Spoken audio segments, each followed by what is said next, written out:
Hey guys, I'm Greg Vaughn with Premier Fitness, and today we're talking about squats and where to start. So first off, everybody needs to be doing some sort of squats in their program.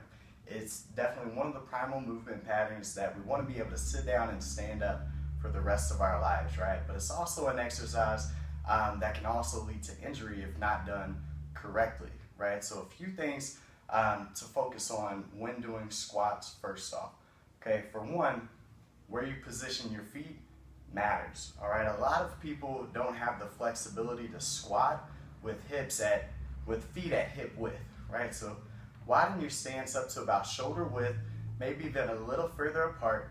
It's okay to turn the toes slightly out during your squats, and when you come down, you're setting the hips in between the heels, right? So the squat starts with a hip hinge back, the weight's on the heel of the foot, you're setting your hips in between your heels, trying to keep the back flat, and then standing up again.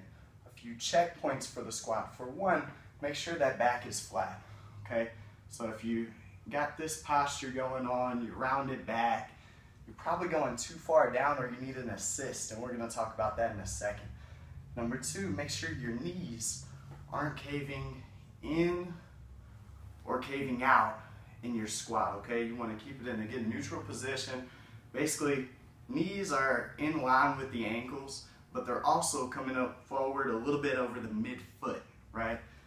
Third thing you want to check is making sure the heel of the foot isn't coming off of the floor. That transitions the weight from the hips all to the knees when that happens, okay? So you always want to make sure you can maintain contact on the floor with the heel of that foot and drive through the heel when you're coming up in your squats. Now, ideally, not everyone can do that when they start, right? So where you start your squats, the very basic is an assisted squat. You can set up a bar on the squat rack or Smith machine, or you can even hold on to a pole, you can hold on to a kitchen counter, just something in front of you. And what this is gonna do is take off a little bit of the weight for you to sit the hips back, hips between the heels, knees come forward a little bit, just over midfoot, and then it's gonna teach you that movement, right? And if you're really worried about this too, you can always put a chair behind you to sit in and to stand up. But make sure you, above all else, keep that back flat. But the assist is where you want to start. That's going to get you a little bit deeper. You can also hold on to something in the neutral position. So just holding on to a bar here, squatting down, standing up. Always keep it slow, controlled until you get formed down. Right now, once you've done the assisted version and that feels pretty good, you can move to a box squat. So, and you're gonna pick the height to where, again, you can keep that back flat at the bottom. If that back's rounded, it doesn't count. Move that box up a couple notches.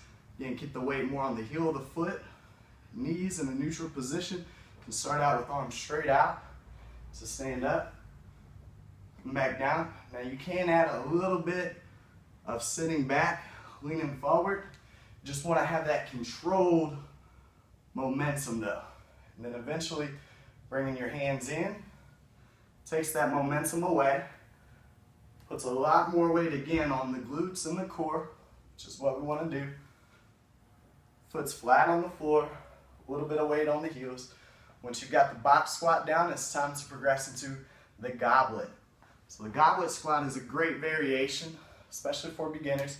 Just holding the dumbbell like a goblet, hands right here, fingers over top, feet apart again, toes slightly out, hips back first, set the hips down in between the heels, and as you notice, I can get a little bit deeper in this position because this weight also acts as a counterbalance, all right? So it helps my hips open up a little bit more, it helps my core engage. That's a great place to start. This is actually, if you're just using a 10 or 15 pounds, it's actually a little bit easier to get down than with no weight because of that counterbalance here. All right, it helps some things activate that gets you into a deeper squat. Again, keep it slow, controlled, so a few checkpoints. Back, make sure it's flat from the head, the back, the butt, all in a straight line. The knees not caving in, not caving out, and the foot is flat on the floor, especially when you're